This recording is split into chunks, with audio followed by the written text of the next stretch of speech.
Hello friends, नमस्कार, good evening. आप सभी का बहुत बहुत स्वागत है आपके अपने channel triple C by fast study पर।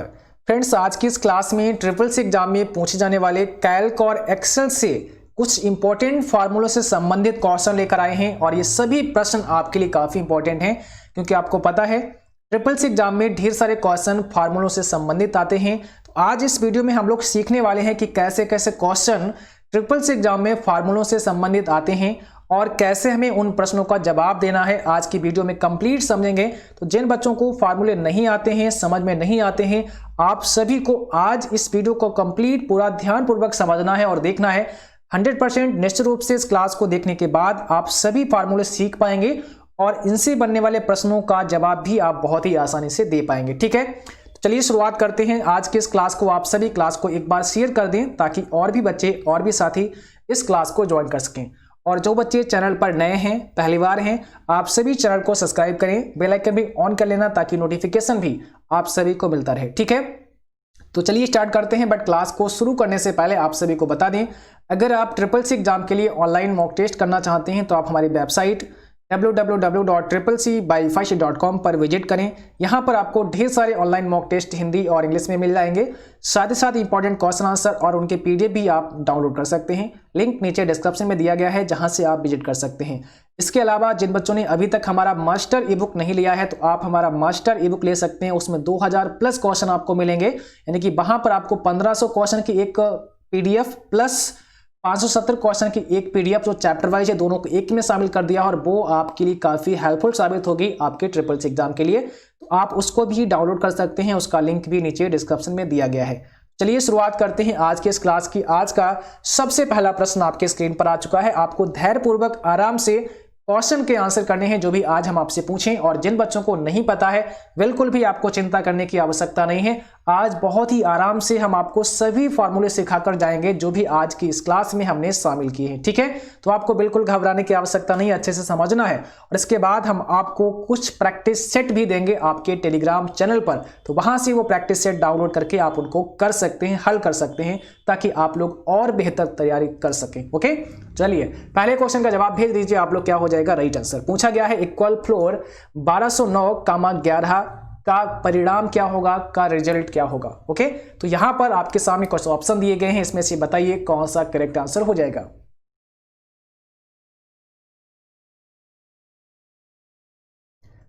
आप सभी लोग भाई शेयर करते रहो क्लास को। ठीक है, तो आप लोग शेयर करते रहो क्लास को फटाफट से, ताकि और भी बच्चे और भी साथ इस क्लास को ज्वाइन करें, क्योंकि क्लास आपके लिए काफी इंपॉर्टेंट है। बहुत सारे क्वेश्चन आपको मिलेंगे इन फॉर्मूलों से संबंधित, तो इनको समझना बहुत ही जरूरी है आप सभी को। यहाँ पे आपको बता दें जो राइट आंसर होगा वो सी होगा, 1199। अब आपका सवाल होगा सर 1199 कैसे आया, हमें ये समझा दो। ठीक है, तो बस यही समझने वाले हैं आज हम कि 1199 कैसे आया है। पहले आप इसको देखो ध्यानपूर्वक। देखो यहाँ पे होता क्या है, जब भी कभी फ्लोर फार्मूला दिया हो, है ना, तो यहाँ पर हमें क्या देखना होगा, फ्लोर 1209 दिया है, तो ये वाली जो संख्या है ना 1209, इस संख्या के मुझे थोड़ा सा नीचे चलना पड़ेगा, यानी कि हम लोग यहाँ पे क्या करेंगे, 1208 करेंगे। अब आप पूछोगे सर 1208 क्यों लिख रहे हो, यहाँ पे 1207 भी लिख सकते हैं। क्यों? क्योंकि हमें क्या करना है, हमें ढूंढना क्या है, हमें यहाँ पर देखो जो संख्या दी है ना 11 दी है, अभी इसमें क्या दिया, 11 दिया है। इस 11 से वो संख्या ढूंढ कर लानी है जो पूरी तरह से कट जाए। तो देखो 1209 तो नहीं कट रही है, 1208 भी नहीं कट रही है, 1207 भी नहीं कट रही है, ऐसे ही आपको नीचे ढूंढना पड़ेगा। 1206 भी नहीं कट रही है, लेकिन कौन सी कटेगी, 1199 कट जाएगी इस 11 से पूरी तरह से। अगर आप 1199 को 11 से भाग कर देते हैं तो ये क्या होता है, पूर्णतः विभाजित संख्या है। तो अब आपके क्या समझ में आया, आपके समझ में ये आया है कि अगर कभी भी आपके सामने फ्लोर वाला फार्मूला दिया हो, ये वाला क्वेश्चन दिया हो, तो हमेशा आपको क्या करना है, जो पहले वाली वैल्यू है, पहले वाली संख्या है, उस संख्या के नीचे आपको आना है। यानी कि 1209 यहाँ पे दिया तो 1208, 1207, 1206, 1205 ऐसे करके नीचे आना है, जब तक कि वो संख्या अगली संख्या से पूरी तरह से विभाजित ना हो जाए। तो यहाँ पर आपके सामने 1209,11 है। हो सकता है आपके सामने कोई और संख्या हो जाए, तो आपको तरीका हमने बता दिया है, पहली संख्या के नीचे चलना है जब भी फ्लोर दिया हो, और कब तक नीचे चलना है, जब तक कि अगली संख्या यानी कि जो यहां पर दी गई है जैसे कि 11, इससे पूरी तरह से वो संख्या विभाजित ना हो जाए। ठीक है, तब तक तो यहां पर आप देखेंगे तो 1199 ऐसी वो संख्या हमें मिल रही है 1209 के बाद, है ना, जो कि पूरी तरह से विभाजित है हमारी 11 से। तो हमारा जवाब यहां पर क्या होगा, हमारा जवाब यहां पर हो जाएगा 1199, यानी कि ऑप्शन नंबर सी आपका करेक्ट हो जाएगा। इसको आपको ध्यान रखना है। जैसे एक एग्जाम्पल हम आपको देते हैं, आप इसको समझे, बड़ा इजी एग्जाम्पल देते हैं ताकि आप लोग थोड़ा समझ पाए और आसानी से। हमने यहां पे दिया है इक्वल फ्लोर, ठीक है, इसके बाद हमने यहां पे लिखा है 9 कामा और यहां पे लिख देते हैं 2। अब बताइए, अब अगर हम आपसे पूछे हैं इक्वल फ्लोर 9 कामा 2 का मान कितना होगा, कि वैल्यू कितनी होगी, तो आपका आंसर क्या होगा बताइए, इस क्वेश्चन का जवाब करिए। तो देखो यहां पर अभी अगर आप 9 देखेंगे तो 2 से तो कट नहीं रहा है, लेकिन 8 क्या है, 2 से कट रहा है, तो इसका आंसर हमारा 8 हो जाएगा, है ना, आंसर हमारा क्या होगा, 8 हो जाएगा। इसको ध्यान रखना है। इस चीज को अगर आप प्रैक्टिकली समझते हैं, अगर आप इसको कैल्क पर आते हैं, यहां पर आप समझते हैं, जैसे हमने यहाँ पे लिखा इक्वल, उसके बाद यहाँ पे लिखते हैं फ्लोर, और फ्लोर को लिखने के बाद में यहां पर ब्रैकेट ओपन करते हैं, 9 कामा 2 करते हैं। देखिए जैसे ही 9 कामा हमने 2 किया, एंटर प्रेस करते हैं, ठीक है। अब यहां पर आपका रिजल्ट क्या आया, 8 आ गया, यानी कि यहां पर जो हमारी वैल्यू आई है वो कितनी आई है, 8 आई है, क्योंकि यहां पर हम 2 से डिवाइड करने वाले हैं। यहां पे 9 के बाद में ऐसी वो संख्या है 8, जो कि यहां पर जो संख्या दी है यानी कि 2 दी गई, इससे पूरी तरह से विभाजित हो रही है। तो हमारा आंसर हो जाएगा यहां पर 9। ओके, तो उम्मीद है कि आपकी ये चीज समझ में आ चुकी होगी। चलिए एक और क्वेश्चन आप लोग करते हैं। अगला क्वेश्चन पूछा गया है इक्वल काउंट 4, 10, 6, 8 का परिणाम कितना होगा, इसकी वैल्यू कितनी होगी, आपको जवाब करना है। ऑप्शन दिए हैं यहां पर 4, 5, 6 और 0। क्वेश्चन नंबर सेकेंड का आपको आंसर भेजना है, यहां पे कौन सा करेक्ट आंसर हो जाएगा।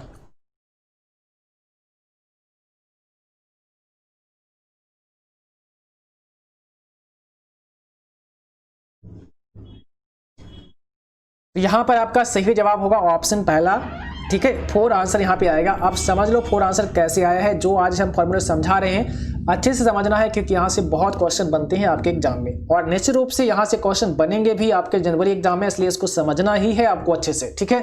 देखिए जब भी काउंट फार्मूला आए तो ये क्या करेगा, नंबर्स को काउंट करता है। जैसे यहां पर देखिए 4 दिया गया एक सेल में, एक में 10 दिया गया, एक में 6 दिया गया, एक में 8 दिया गया, तो कितने नंबर है यहाँ पे, 1, फिर दूसरा यहाँ पे हो गया, तीसरा यहाँ पे हो गया, चौथा यहाँ पे, 4 नंबर है यहाँ पे, तो इसने 4 बता दिया है। ये केवल नंबर्स को काउंट करेगा। काउंट वाला फार्मूला आपको याद रखना है, समझना है। अगर मान लिया कभी भी आपसे ये पूछा जाए कि 4, 10, B, 8, अब इसकी वैल्यू कितनी होगी, काउंट अगर लगा हो आगे, तो यहाँ पे देखो एक नंबर हमारा ए हो गया, दूसरा नंबर हमारा ए हो गया, तीसरा नंबर हमारा 8 वाला हो गया, बी हमारा नंबर नहीं है ना, तो ये अल्फाबेट को काउंट नहीं करेगा। इस बात को भी आपको समझ के रखना है, दिमाग में रख लेना है कि ये अल्फाबेट को काउंट नहीं करता है, ठीक है। अब इसको भी हम आपको दिखा देते हैं विद प्रैक्टिकल, ये सब आप लोग अच्छे से समझते जाओ। यहाँ पे देखो काउंट है, तो हम यहाँ लिखते हैं इक्वल, उसके बाद लिखते हैं काउंट, ठीक है। काउंट के बाद हमने मान लिया यहाँ पे लिखा 4, 5, 6, 7, ऐसे लिख दिया। तो देखो हमने यहाँ पे कितनी वैल्यू लिखी, एक 4, फिर 5, फिर 6 और फिर 7, यानी कि 4 वैल्यू है, तो आंसर हमारा कितना आएगा, 4 आना चाहिए। देखो 4 आंसर आ चुका है। अब आप लोग समझो जरा, यहां पर बीच में एक और हम बढ़ा देते हैं, इसको हमने बी को बढ़ा दिया है ना, इसको हमने क्या किया, बी को बढ़ा दिया है, और हमारा आंसर कितना आएगा, अभी भी 4 आ रहा है। यानी कि अगर अल्फाबेट यहां पे ऐड करते हैं तो भाई उसको ये काउंट नहीं करने वाला है, ये केवल नंबर्स को काउंट करने वाला है। ओके, तो आई होप कि आपके काउंट भी समझ में आ गया होगा, है ना। अगर समझ में आया है तो नीचे कमेंट बॉक्स में आप लोग लिखें कि हाँ सर मेरे समझ में आ चुका है काउंट फार्मूला, अब हम कभी भी आगे नहीं भूलने वाले हैं, ठीक है। बट आप लोग परेशान ना होना, इसका एक हम प्रैक्टिस सेट भी आपको देंगे, ताकि उसको आप लोग डाउनलोड कर लें, चाहे तो प्रिंट करा लें, एक पेज होगा, है ना, और उसको आप घर में आराम से करें, आपके लिए वो होमवर्क हो जाएगा। और उस होमवर्क को जब आप 4-5 बार रिपीट करेंगे तो आपको आराम से समझ में आ जाएगा, जब आप इसको करेंगे तब, ठीक है। अब एक चीज और हम बताते हैं, यहाँ पे काउंट तो आपने सीख लिया, एक फार्मूला होता है काउंटा। अगर हम काउंटा यूज कर देंगे तो काउंटा क्या करेगा, सभी कैरेक्टर को काउंट कर लेता है, वो नंबर हो चाहे फिर आपका अल्फाबेट हो। जैसे कि यहाँ पर हम लिख देते हैं काउंटा, यहाँ पे ए और ऐड कर देते हैं और एंटर प्रेस करते हैं, तो अब हमारा आंसर यहाँ पे 5 आ गया है, क्योंकि अब इसने क्या किया, 4 को भी काउंट किया, 5 को भी किया और बी को भी काउंट कर लिया, और 6 और 7 को भी काउंट किया है। तो आपके समझ में आया, अगर हमने काउंटा कर दिया तो सबको काउंट करेगा, केवल काउंट नंबर्स को काउंट करेगा। ओके, तो चलिए ये भी आपके समझ में आ चुका है। अब आगे बढ़ते हैं अगले क्वेश्चन पर। क्वेश्चन नंबर 3 है। थर्ड में क्या पूछा है? एवरेज पूछा है। इक्वल एवरेज 10, 40, 10 का परिणाम पूछा है, रिजल्ट पूछा है। आप लोगों को पता होगा एवरेज कैसे ज्ञात करते हैं, बस सिंपली एवरेज आपको ज्ञात कर देना है, ठीक है। तो एवरेज क्या होगा इसका, ये आपको आंसर करना है क्वेश्चन नंबर 3 का। भाई सभी लोग क्लास को लाइक सबसे पहले करो और शेयर भी करो। आज सब जगह शेयर करो फटाफट से, ठीक है। जहां जहां आप लोग कर सकते हैं फटाफट शेयर करो क्लास को, ताकि अधिक से अधिक बच्चे देखें और ये सभी क्वेश्चन जो इंपॉर्टेंट हैं ट्रिपल सी एग्जाम के लिए उन तक भी पहुंच पाएं और वो बच्चे भी इस क्लास को देख पाएं और पढ़ पाएं। तो यहां पर सही जवाब हो जाएगा ऑप्शन बी। इसका एवरेज आएगा 20। देखो एवरेज यानी कि औसत, और औसत ज्ञात करना आप लोगों ने सीखा होगा, आपने गणित पढ़ा है ना। तो यहां पर औसत कैसे ज्ञात करते हैं? 10 + 40 + 10। संख्याओं को हम क्या करेंगे? जोड़ लेंगे और बटे जितनी संख्याएं उसे हम भाग कर देते हैं। तो यहां पर देखो हमने जोड़ लिया है 10, 40 और 10 को अगर हम जोड़ देते हैं तो कितना हो जाएगा? 40 और 10 50 और 10 कितना हो जाएगा? 60। 60 से हम और भाग किसे करने वाले हैं? संख्याओं के, मतलब कितनी संख्याएं हैं? तो यहाँ पे देखो 1 और 2 और 3, 3 संख्याएं हैं। तो 60 को हम अगर 3 से डिवाइड कर देते हैं तो कितना हो जाएगा? 20 आंसर आएगा। यहां पर हमारा वही आंसर हो जाएगा। तो हम ये सिखा रहे हैं आपको, ये समझ लो बेटा कैसे हमें आंसर करना है, क्योंकि वहां पर जैसे कि अभी हम आपको प्रैक्टिकल समझा देते हैं ना, यहां से निकाल के कैल्क में ये चीज आपको नहीं मिलने वाली है। आपको केवल वहां पर बस स्क्रीन पर क्वेश्चन दिखेगा और आपको जवाब करना पड़ेगा। इसीलिए हम आपको इस प्रकार से क्वेश्चन लेकर आए हैं, ताकि आप लोग ऐसे सीखेंगे तो आप जवाब भी वहां पर कर पाएंगे। इस प्रकार से आपको सीखना है, क्योंकि यहां पर जब हम इसको कैल्क में लेकर जाते हैं तो वहां पर दिमाग कौन लगाता है? आपका कंप्यूटर लगाता है ना, वही आपको सॉल्व करके दिखाता है। लेकिन हमें समझना है अंदर की बात कि ये फार्मूला आखिर कैसे काम करता है। वो चीज अगर हमारे समझ में आ गई तो हम आराम से इसके जवाब कर पाएंगे, नो प्रॉब्लम, है ना। फिर आपको ये बहुत इजी लगेगा और आप चाहेंगे कि ज्यादा से ज्यादा ऐसे क्वेश्चन आ जाते तो शायद हमारा एक अच्छा ग्रेड आ जाता, क्योंकि ये सवाल बहुत आसान होते हैं अगर आपके समझ में आ गए तो। ये समझ में आया एवरेज कैसे निकालते हैं? एवरेज जब भी आए तो ऊपर की संख्याएं आपको सभी को जोड़ लेना है और जितनी संख्याएं हैं उससे भाग कर देना है, वही हमारा एवरेज हो जाएगा। यहाँ पर 20 हमारा एवरेज हो गया। 3 क्वेश्चन आपके समझ में आ चुके हैं। जिन बच्चों के नहीं आए हैं दोबारा से आप एक बार देख लेना, दोबारा से इसको चला लेना, निश्चित रूप से समझ में आ जाएगा। अब आया है आपके सामने राउंड फार्मूला। तो भाई इसका जवाब करके बताएंगे आप लोग हमें राउंड फार्मूला कैसे काम करता है। और बहुत सारे बच्चे कहते हैं सर राउंड फार्मूला मेरे समझ में नहीं आता है, प्लीज आप इसको समझाइए। तो आज फिर हम आपको समझाने वाले हैं राउंड फार्मूला कि कैसे ये काम करता है, ठीक है। चलिए देखिए यहां पे क्या लिखा है? राउंड, और यहां पे लिखा है 20 यानी कि 20.945, 2। आंसर क्या होगा इसका? आपको आंसर करना है।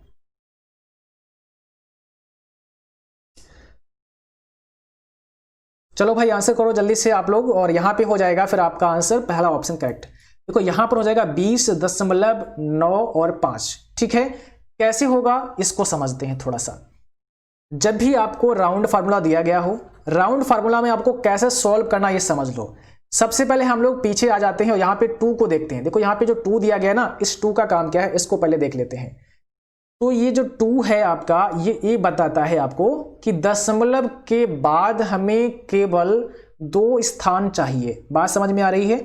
ये 2 आपको क्या बताता है कि जो दशमलव लगा है इसके बाद हमें केवल 1 और 2 ही स्थान चाहिए। ये बात समझ में आई?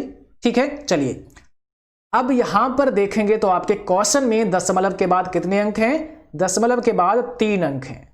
लेकिन सवाल क्या कहता है? हमें 2 ही अंक चाहिए, क्योंकि यहाँ पे 2 लिखा गया है। इसका मतलब पहले समझो 2 का मतलब क्या है। दशमलव के बाद हमें 2 अंक ही चाहिए है ना, राउंड 2 करना है मुझे। तो हम क्या करेंगे, यहां इस 5 को हटा देंगे, इस 5 को हम यहां से हटा देंगे। लेकिन एक रूल है, एक नियम है, उसको समझ के चलना पड़ेगा कि जो संख्या आप हटा रहे हैं अगर वो संख्या 5 है या फिर इससे बड़ी है, 5 या 5 से बड़ी है, तो क्या करेगा, अब यहां पर जो संख्या बचेगी शेष उसमें 1 प्लस कर देगा, उसमें 1 जोड़ देगा। क्या ये बात आपके समझ में आई है ना? आई है तो यस करें पहले। तो यहां पे क्या होगा, यहां पर देखिए जब ये 5 यहां से जाएगा तो हमने कहा ये तो 5 है, और जब आपने सीखा है अगर 5 है या 5 से ज्यादा है तो क्या करेगा, अपने पास जो संख्या छोड़ रहा है ना उसको 1 ऐड कर देगा। तो 4 यहां पर था, हमने इसमें क्या किया, 1 बढ़ा लिया, तो हमने यहां पे 9 और 4 के स्थान पर 5 कर दिया, और यहां पर हमारा 20 ऐसे आ जाएगा। तो 20.95 हमारा आंसर हो गया और यही आपका यहां पर भी आंसर था, है ना। 20.95 आंसर हमारा आ चुका है, क्योंकि हमें केवल 2 ही तो अंक रखने हैं दशमलव के बाद में, तीसरा वाला अंक हमें हटाना है। उस हटाने का रूल ये है कि अगर 5 है या 5 से ज्यादा है जो संख्या यहां से हट रही है, रिमूव हो रही है, तो फिर वो एक अंक आगे संख्या में बढ़ा करके जाएगा। ओके, कोई बात नहीं, अगर आपके समझ में नहीं आया है तो एक और क्वेश्चन हमने लिया है, ठीक है, उसको आप लोग करेंगे। चलिए एक और क्वेश्चन आपके सामने है, इसको आप लोग करेंगे, आपके समझ में आएगा। कोशिश करके देखिए, थोड़ा सा आप लोग समझेंगे इस चीज को, ठीक है।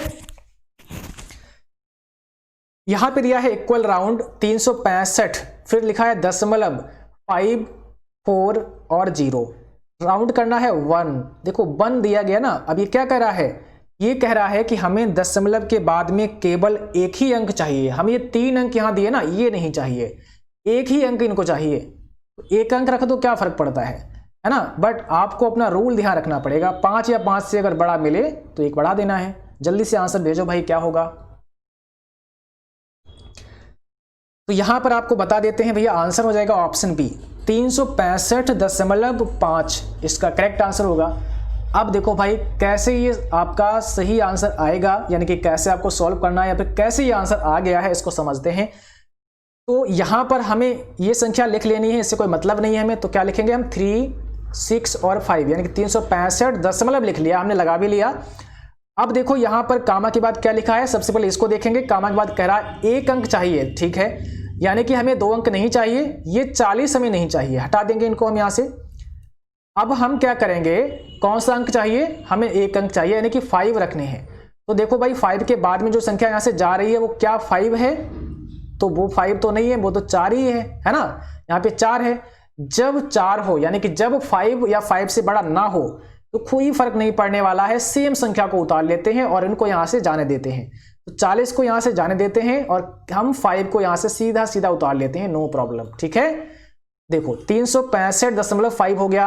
अब आपके क्या समझ में आया है, अब ये समझ में आपके आया है कि अगर जो संख्या यहां से जा रही है वो संख्या 5 से अगर छोटी है तो हम बढ़ाते नहीं है, ना ही कम करते हैं। कई बच्चे कम कर देते हैं, तो आपको कम नहीं करना है, ठीक है, आपको फिर कुछ नहीं करना है, बस अपनी संख्या उतार लेना है जो आपकी बच रही है शेष।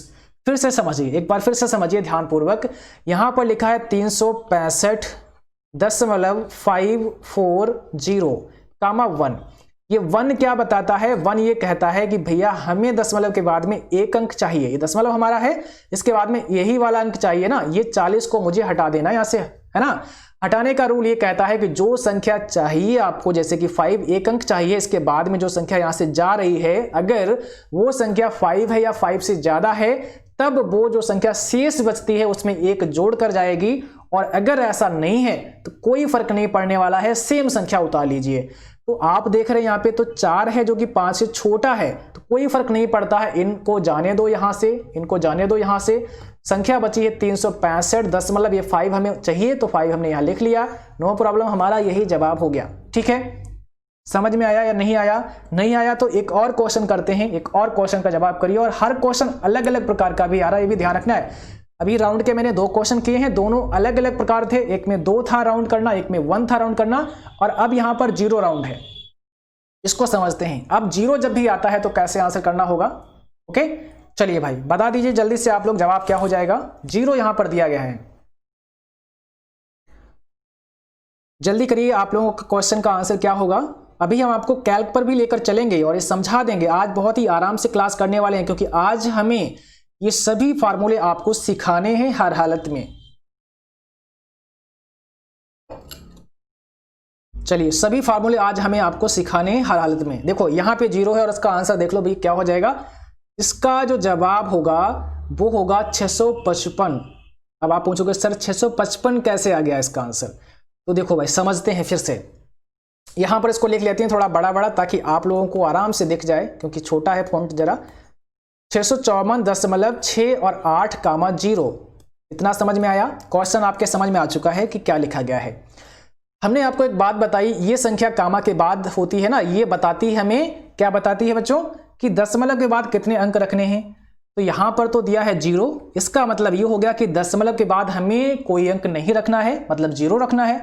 इसका मतलब दशमलव के बाद हमें कोई अंक नहीं रखना है, यही तो ये संख्या बता रही है। ठीक है, अब इसके समझ में आ चुका है कि हमें दशमलव के बाद में कोई अंक नहीं चाहिए, तो हमें क्या चाहिए, हमें सिर्फ 654 ही तो चाहिए।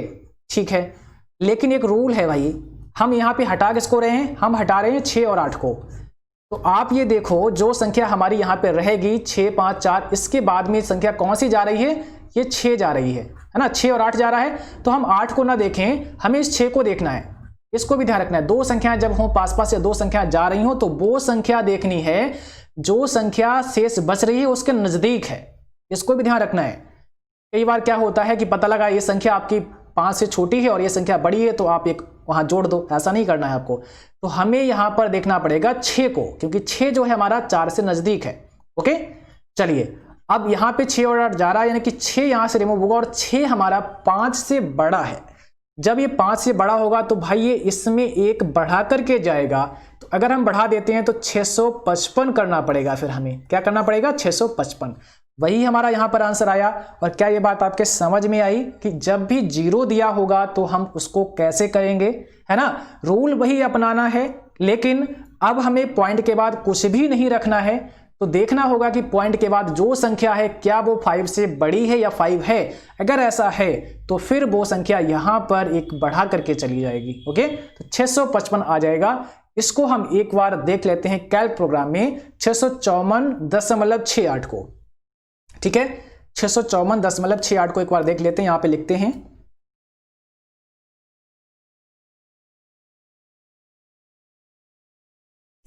654.68 654 उसके बाद में लिखना है मुझे 6 और 8। ठीक है, कामा 0 करना है और ये संख्या हम लिख चुके हैं। देखिए यहां पर हमारे सामने कौन सी संख्या है, यहां पे संख्या है 654.68। ओके, अब जरा हम इसको एंटर प्रेस करते हैं तो देखो हमारा आंसर कितना है। इसको हम हटा देते हैं, आप कंफ्यूज मत होना, ये संख्या हटा देते हैं। देखो ये संख्या है ना, तो हमारा जवाब कितना है, 655 आया। देखो मैंने संख्या क्या लिखी थी, यहाँ पे समझो जरा, 654.68 लिखा था, 0 था, इसका मतलब था पॉइंट के बाद हमें बिल्कुल भी नहीं चाहिए। तो ये दोनों संख्या यहां से हमें हटानी थी, क्योंकि 6 जो 5 से बड़ा था इसलिए 4 में एक बढ़ा गया, है ना। तो जैसे इंटरप्रेस करेंगे देखो 655 आया। एक चीज और समझो, यहां पर हम कर देते हैं 6 को अब 4 या 3 कर देते हैं। अब देखो जब हमने 6 की जगह 3 कर दिया, अब क्या होगा, अभी भी कह रहा 0 चाहिए हमें, यानी कि डेसिमल प्लेस के बाद वैल्यू नहीं चाहिए। तो क्या करेगा, यहां पर ये दोनों को हटाएगा और जब हटाएगा तो चेक करेगा कि क्या जो संख्या यहां से जा रही है वो 5 से बड़ी है या 5 है। तो यहां पर तो ये 3 है अब इसके बाद, तो इसके मतलब यहां पर केवल यही उतार देगा 654। अब इंटर मारते हैं तो देखो 654 आ गया, है ना। इसको आपको ध्यान रखना पड़ेगा, समझना पड़ेगा अच्छे से, तब समझ में आएगा। 655 यहां पे हो जाएगा क्योंकि यहां पर 6 था।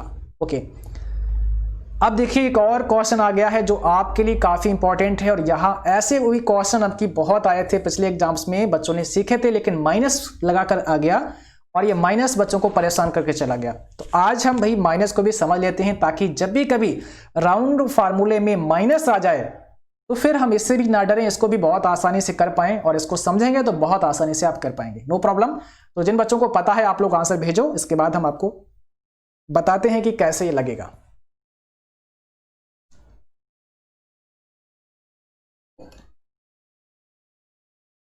तो देखो यहां पे क्या हो जाएगा, सी ऑप्शन करेक्ट है हमारा। यहां पे आ जाएगा 300 आ जाएगा। अब ये कैसे काम करता है ध्यानपूर्वक समझ लो। फिर लिख लेते हैं यहाँ पे बड़ा बड़ा थोड़ा सा 254.3 और 5 कामा लगा देते हैं और यहाँ पे -2 लिख लेते हैं। बस इतना सा था, इसके आगे इक्वल राउंड आप लोग समझ लेना ना, इतना तो समझदार हैं। ठीक है, अभी क्या कह रहा है कि भाई -2 करना है।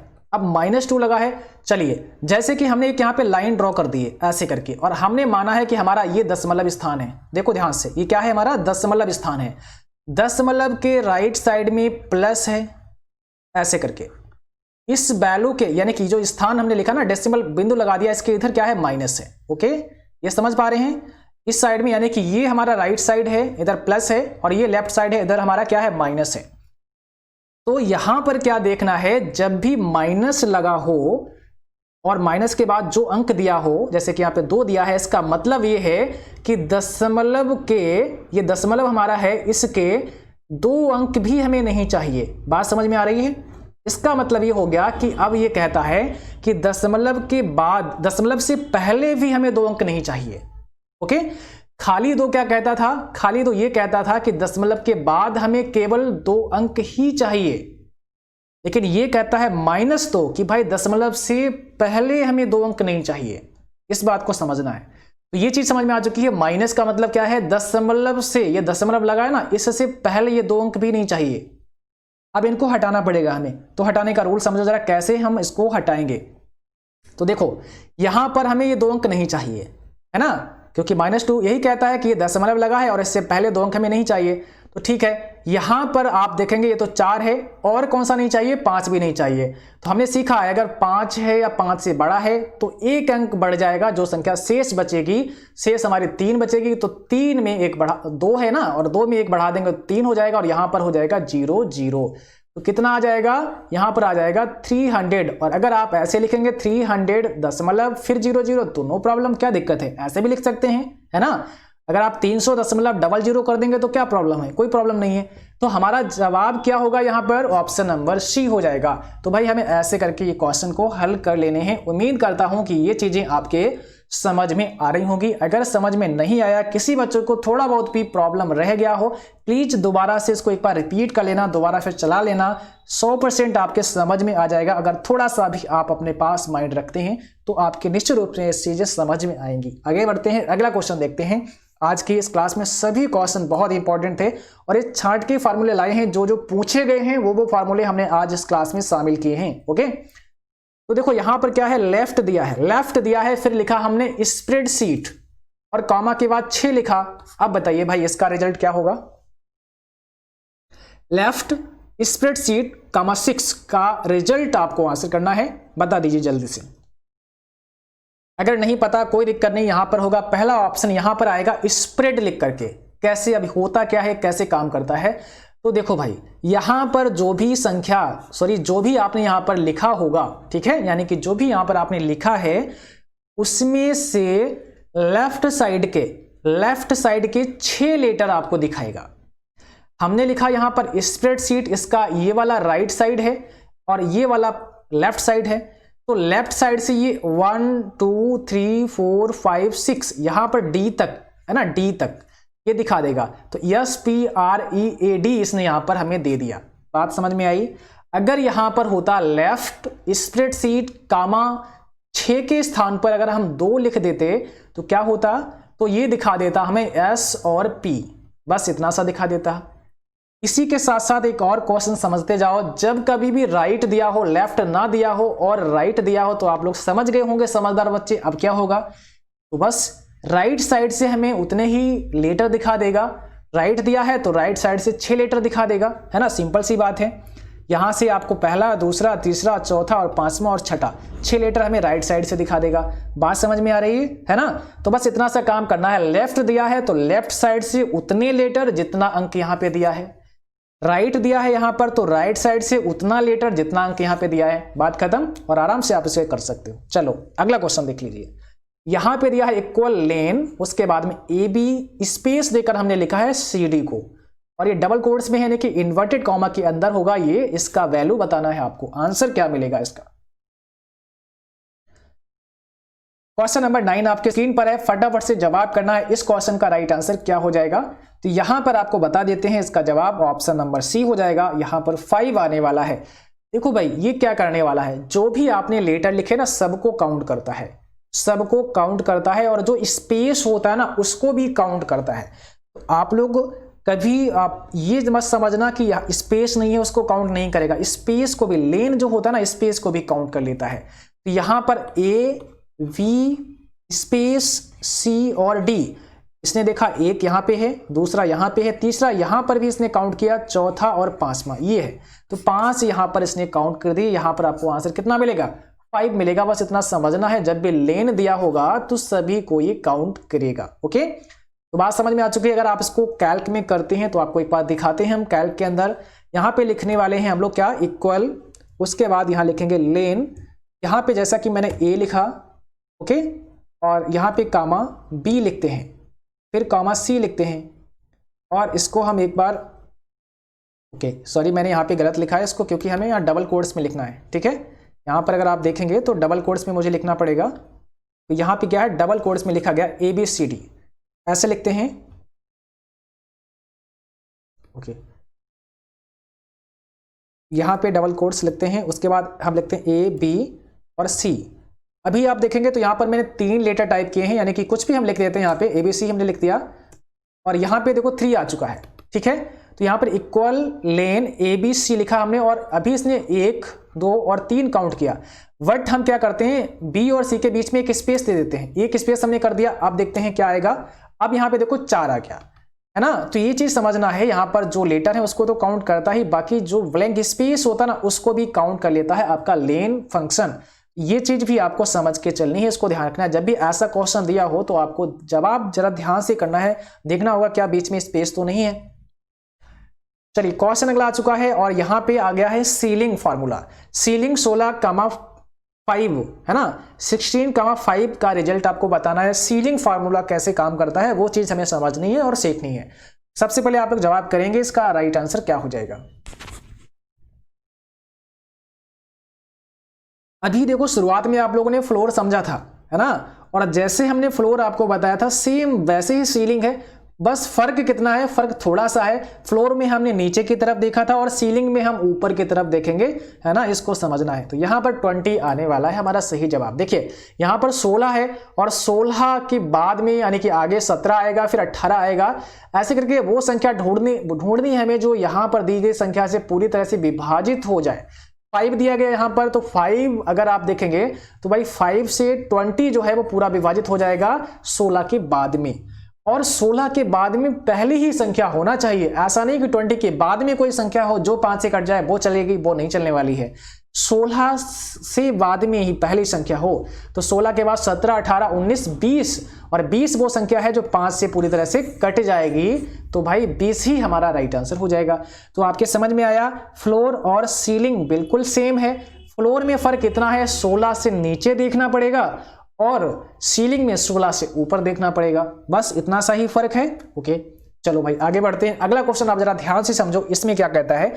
इसमें ये बोला है कि B10 से G20 तक की रेंज के लिए सेल रेफरेंस क्या होगा। आपको आंसर करना है, एक सेल का रेफरेंस होता है ना। तो सेल का रेफरेंस ये पूछ रहे हैं कहां से कहां तक, B10 से लेकर के G20 तक की रेंज के लिए कौन सा सेल रेफरेंस होगा आपको बताना है। 11 में कौन सा राइट आंसर है आपको जल्दी से बताना है। क्वेश्चन का सही जवाब क्या हो जाएगा, तो यहां पर सही जवाब है ऑप्शन सी। यहां पर देखिए कैसे ये सी करेक्ट हो गया। ये कहता है रेंज, और रेंज क्या होता है, जैसे आपने क्या किया, चलिए मैं एक बार आपको कैल्क में ही लेकर चलता हूं ताकि रेंज आपको समझा सकें। यहां पे मैंने क्या किया, यहां पे हमने लिखा है 10, यहां पे लिखा 5, यहां पे 6, यहां पे 8, ऐसे लिखा ना। अब क्या करते हैं, यहां से यहां तक अगर हम सेलेक्ट कर लेते हैं, सेलेक्ट करने पर यहां पर जो एक रेंज बन गया ना, सेलेक्ट कर दिया तो इसका एक रेंज बन गया। अब इसका एड्रेस क्या होगा, आप देखेंगे यहां पर नेम बॉक्स के अंदर इसका जो एड्रेस है वो है नेम बॉक्स के अंदर, और इस नेम बॉक्स में आपको अगर दिख रहा हो तो यहां पे लिखा है C3:F3, C3:F3 एक रेंज बन चुकी है। इसे कहते हैं रेंज, और रेंज बनाने के लिए जो ऑपरेटर यूज होता है वो कॉलन का होता है। इसको देखना है, यहां पर ऐसे ही हमसे पूछा है इन्होंने कि भाई V10 और G20 तक की रेंज के लिए क्या होगा सेल का रेफरेंस, तो यहां पर होगा V10 फिर 2 बिंदी, है ना, और G25 ये हो जाएगा। अगर ये एड्रेस भरते हैं तो ये पूरा एक रेंज बना देगा, यानी कि हमारा जो जवाब है वो सी वाला करेक्ट है ना। और हमेशा ध्यान रखना है, ये जो कॉलन होता है ना, 2 बिंदी जिसे कहते हैं ऐसे करके, ये हमेशा रेंज बनाती हैं। क्या करती हैं, रेंज बनाती हैं, इसको ध्यान रखना है। ओके ठीक है आगे बढ़ते हैं, अगला क्वेश्चन देखते हैं। अगला क्वेश्चन पूछा है पावर 5,4 का मान कितना होगा। तो पावर आपको बतानी है 5,4 की कितनी हो जाएगी। बड़ा इजी है ना, आप लोग कर सकते हैं। अगर आपको आता है पावर के बारे में पता है तो आप बहुत इजीली कर सकते हैं, और नहीं पता है नो प्रॉब्लम है, आज जितने भी बताए हैं सब आप सीख के जाएंगे, है ना। बस आपको थोड़ा सा ध्यानपूर्वक क्लास को करना होता है।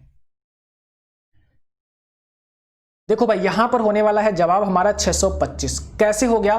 पावर, अब देखो हम इसको लिख देते हैं 5 की पावर 4। अब आप लोग तो समझदार हैं, इसको कर लेंगे। 5 की पावर 4 लिखा तो हम 5 फिर इंटू 5 फिर 5 फिर 5 1 2 3 4 बार करना पड़ेगा। तो 5 की 5 में गुणा 25 और 25 की 5 में गुणा 125 और 125 की 5 में गुणा 625। तो बस सिंपल सी बात है, यहां पर पहली संख्या होगी वो हमारी संख्या है और अगली वाली है वो पावर है। तो यहां पर अगर हम लिखते हैं 2,4 और इधर लिख देते हैं पावर, तो इसका मतलब हो गया 2 की पावर 4। 2 की पावर 4 का मतलब हो गया 2 इंटू 2 इंटू 2, ऐसे करते रहेंगे आप 4 बार और उनको मल्टीप्लाई कर देंगे। ठीक है, तो जवाब क्या होगा? 625 यहां पे आ जाएगा। और अगर हम इसको लिखते हैं एक बार कैल्क के अंदर पावर 5,4, तो देखो क्या आता है, लिख लेते हैं यहां पर ताकि आपको समझ में आए। पावर 5,4, ओके, चलो मैंने इसको लिख दिया पावर 5,4। देखो कितना आंसर आया? 625 आया। ठीक है, तो समझते जाओ भाई, आसानी से अगर ऐसा कुछ आता है तो आप लोग कर पाएंगे। हम तो यही चाहते हैं कि भाई आपकी एक अच्छी ग्रेड बन जाए। अगर आपकी बी आने को हो तो आपकी ए आ जाए और ए आने हो तो आपकी एस ग्रेड आ जाए। बहुत खुशी होगी जब आपकी एक अच्छी ग्रेड आएगी, है ना। चलिए भाई क्वेश्चन देखिए, फ्लोर लिखा है, फ्लोर आ गया फिर से। अभी फ्लोर सीखा था पहले क्वेश्चन में, फिर से एक बार आ गया। तो भाई ट्राई कर लो, जिन बच्चों का पहला वाला क्वेश्चन सही नहीं निकला था अब आपका सही निकल जाएगा। अगर आप मेहनत से इसको आंसर कर देते हैं, समझ के आंसर कर देते हैं, तो ये वाला क्वेश्चन सही हो जाएगा आपका। कहता है फ्लोर, उसके बाद में 100,9 का मान कितना होगा? 100,9। बहुत इजी है, अगर सोचेंगे ध्यान से 100,9 का मान कितना होगा आपने समझा है। फ्लोर क्या करता है, हमें 100 के नीचे देखना है और 100 के नीचे ऐसी वो पहली संख्या ही ढूंढ लेनी है जो कि यहां पर दी गई संख्या 9 से पूरी तरह से विभाजित हो जाए, कट जाए, वो संख्या लानी है।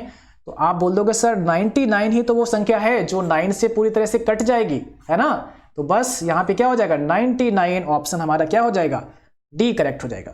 ओके, तो ऑप्शन नंबर डी हो गया यहां पर 99 आपका करेक्ट आंसर। वेरी गुड, बहुत अच्छा। अगला क्वेश्चन देखिए, एक और क्वेश्चन आपके सामने है और पूछा क्या गया है? काउंट ब्लैंक पूछा है, किसी रेंज के रिक्त सेल को दिखाता है। ये कहते हैं ये कि काउंट ब्लैंक जो फार्मूला होता है, ये फार्मूला किसी रेंज की रिक्त सेल को दिखाता है। एक रेंज है या एक सेल है, एक रेंज है, जैसे एक रेंज है यहाँ पे ए बी सी डी ऐसे करके एक रेंज है। उस रेंज में अगर कोई सेल आपके रिक्त है, कोई ब्लैंक सेल है, तो उसको दिखाता है। क्या ये सही है? तो बिल्कुल सही है, ऑप्शन पहला करेक्ट होगा। और अगर आपके समझ में नहीं आया तो नो प्रॉब्लम, अभी हम आपको लेकर चलते हैं कैल्क प्रोग्राम में और यहां पर समझाते हैं काउंट ब्लैंक कैसे काम करता है। देखिए ये मैंने लिखा यहाँ पे 10, देखो ध्यान से देखो यहाँ पे क्या लिखा मैंने, इसमें ये लिखा C3 के अंदर 10 लिखा, फिर 5 फिर 6 फिर 8। ओके, अब हम क्या करने वाले हैं, इसको डिलीट मार देते हैं पहले नीचे और अब दिखाते हैं आपको। यहां पर हम कहीं पर लिख लेते हैं इक्वल काउंट और ब्लैंक। ओके, अब हमने इस रेंज को किया सेलेक्ट, ब्रैकेट को क्लोज कर दिया, एंटर प्रेस कर दिया। अभी कह रहा 0। अब ये 0 क्यों दिखाया? क्योंकि मेरे भाई इस रेंज के अंदर कोई भी सेल इसको ब्लैंक नहीं मिली, कोई सेल इसको खाली नहीं मिली, तभी कहता है 0, है ना। और हमसे सवाल कर रहा है कि काउंट ब्लैंक क्या करता है? किसी रेंज की रिक्त सेल को दिखाता है, जो खाली सेल है उसको दिखाता है। ठीक बात है, तो यहां पर आ जाते हैं फिर से। अब हम सेल को खाली कर देते हैं, हम 5 को डिलीट मार देते हैं, यहां पे खाली कर दिया तो देखो भाई 1 आ गया। कह रहा एक सेल आपकी इस रेंज के अंदर खाली है। ओके, बात समझ में आ रही है। एक और खाली कर देते हैं, 6 को भी हटा देते हैं। अब ये कह रहा है भाई 2 सेल ऐसी हैं इस रेंज के अंदर, इस पर्टिकुलर रेंज के अंदर 2 सेल आपकी ऐसी हैं जो खाली हैं, ब्लैंक हैं। बात समझ में आ रही है?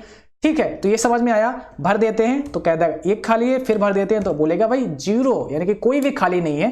तो आपके समझ में आ चुका होगा काउंट फार्मूला क्या करता है, काउंट ब्लैंक क्या करता है। तो काउंट ब्लैंक किसी रेंज में जो खाली सेल है, जो रिक्त सेल है, उसको बता देता है, ब्लैंक सेल को बता देता है। तो सही बात है बिल्कुल भी। ठीक है, एक और इंपॉर्टेंट क्वेश्चन है और शायद ही अंतिम क्वेश्चन होगा, इसके बाद फिनिश है हमारी क्लास। तो ये क्वेश्चन ध्यान से समझ लो क्या करता है।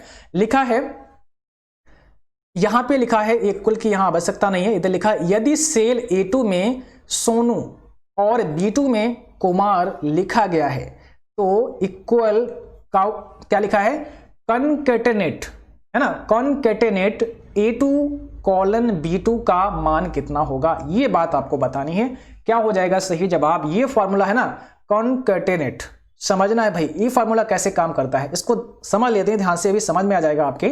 पहले आप लोग जवाब करें, जिन बच्चों को समझ में आया है, पहले कभी सीखा है आपने, है ना, तो आप लोग बताएंगे। और ये सभी फॉर्मूले हम ऑलरेडी आपको बता चुके हैं, बार बार चिल्लाते रहते हैं ना अपनी क्लास में, भैया लिब्रे ऑफिस वाली प्लेलिस्ट को पढ़ लो, लिब्रे ऑफिस वाली प्लेलिस्ट को पढ़ लो। तो जिन बच्चों ने पढ़ लिया होगा शायद उनको पता होगा, और ये उनकी परीक्षा है, ईमानदारी से बता देना कि हाँ सर हमने पढ़ा था और आपके 15 क्वेश्चन का जवाब भी हमने बिल्कुल सही सही दिया था। इस बात को भी कमेंट बॉक्स में नीचे लिख देना आप लोग, और ईमानदारी से लिखना बिल्कुल, ठीक है, बेईमानी मत करना।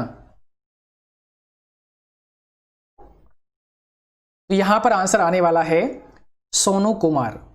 अब देखो क्या करेगा, अगर कई बार होता ना जब हम कोई फॉर्म हम भरते हैं तो कई बार क्या होता है, चलिए पहले हम यही लेकर चलते हैं, आपको बताते हैं एक बार। देखो यहां पे क्या होता है, कई बार आपने देखा होगा लिखा होता है फर्स्ट नेम, क्या लिखा होता है फर्स्ट नेम। अब यहां पे लिखा है फर्स्ट नेम, उसके बाद कहीं आगे लिखा है लास्ट नेम, लास्ट और नेम ऐसे लिखा, कई बार फर्स्ट नेम लिखा है और फिर लास्ट नेम लिखा है, तो ये चीज आपको लिखी हुई मिलती है कई बार। अब हमने एक सेल में तो फर्स्ट नेम लिखा है और एक सेल में तो हमने लास्ट नेम लिखा है, हम दोनों को अब एक में ही करना चाहते हैं। मतलब ये है कि अगर दो अलग अलग सेल में लिखा गया है उसको हम एक सेल में मिलाना चाहते हैं तो हम यूज करते हैं कॉनकैटेनेट फार्मूला। बात समझ में आई? तो यदि सेल A2 के अंदर लिखा है सोनू, सेल B2 के अंदर लिखा है कुमार, तो आप अगर कॉनकैटेनेट फार्मूला यूज करके लिखते हैं A2 कॉलन B2, तो हमारा क्या आंसर होगा, ये सोनू कुमार एक में ऐड कर देगा और यहां आपको बता देगा सोनू कुमार आपका आंसर। ठीक है ना? तो बात समझ में आ रही है आपके, क्या आंसर आ जाएगा, सोनू कुमार आंसर आ जाएगा, इसको ध्यान रखना है। और यहां पे देखो स्पेस अभी नहीं मिलने वाला है आपको। अब चलिए हम इसको एक बार दिखा भी देते हैं ताकि आपका ये डाउट क्लियर हो जाए, है ना। हो सकता है कि कई बच्चों के समझ में ना आया हो ये। तो चलो मैंने यहां लिखा है सोनू, इस सेल में मैंने क्या लिखा है सोनू, इस सेल में लिखा है मैंने कुमार। अब यहां पे अपना फार्मूला लगाते हैं, इक्वल के आ चुका है। अब यहां पर स्पेस नहीं मिलने वाला है, तो अगर स्पेस आप चाहते हैं तो आप क्या कर सकते हैं, यहां पर एक आप लगा सकते हैं डबल कोट्स और फिर से और एक कॉमा। अब देखो आपको यहाँ पे और इसके बीच में हमें स्पेस देना है। अब हमें स्पेस भी मिल जाएगा सोनू कुमार के अंदर, देखो यहाँ पे स्पेस आ चुका है। तो आप लोग ये बात समझ के रखो, अगर आपसे कॉनकैटेनेट फार्मूला पूछा जाता है तो इसमें बस ये होता है कि अगर किसी सेल में कुछ टेक्स्ट लिखा गया है, दूसरे सेल में कुछ टेक्स्ट लिखा गया है, दोनों को कंबाइन कर देता है। क्या कर देता है, दोनों को कंबाइन कर देता है, जोड़ देता है। इस बात को आपको ध्यान रखना है। दो अलग अलग सेल में कुछ लिखा गया है, उनको आपस में कंबाइन करा देगा कॉनकैटेनेट फार्मूला। ओके, तो उम्मीद है कि आपकी चीज समझ में आई होगी और आज का क्लास बस यहीं तक था। उम्मीद करता हूं क्लास आपको पसंद आया होगा, क्लास अच्छा लगा हो इसको लाइक करें, शेयर करें, और जो भी साथी चैनल पर पहली बार हैं आप सभी सब्सक्राइब करें, बेल आइकन भी ऑन करें ताकि नोटिफिकेशन भी आप सभी को मिलते रहें। और आप सभी को ध्यान रखना है, अपने मॉक टेस्ट हर हालत में कंटिन्यू करते रहना है। जो भी मॉक टेस्ट है उनकी प्रैक्टिस करते रहना है। जो हमने आपको प्लेलिस्ट बताई है, जिन बच्चों ने पहले से तैयारी नहीं कर पाई है नो प्रॉब्लम, लेकिन लिब्रे ऑफिस नाम की जो प्लेलिस्ट है उसको आप लोग कंप्लीट करें। CCC क्रैश कोर्स नाम की प्लेलिस्ट है उसको आप कंप्लीट करें। इसके बाद में CCC प्रीवियस पेपर को बिल्कुल देखना ना भूलें। CCC प्रीवियस पेपर नाम से जो प्लेलिस्ट है उसको कंप्लीट करें। देखो उन क्लासों में क्या होगा, किसी में लिखा होगा CCC दिसंबर एग्जाम, किसी में लिखा होगा CCC नवंबर एग्जाम, तो आपको घबराना नहीं है। आप नवंबर एग्जाम भी क्लास देखें, दिसंबर एग्जाम भी क्लास देखें। ये चीजें हम लोग डाल देते हैं, जिसका एग्जाम होता है, मतलब जिस मंथ में उसका नाम डाल देते हैं, बस इससे कोई मतलब नहीं होता है।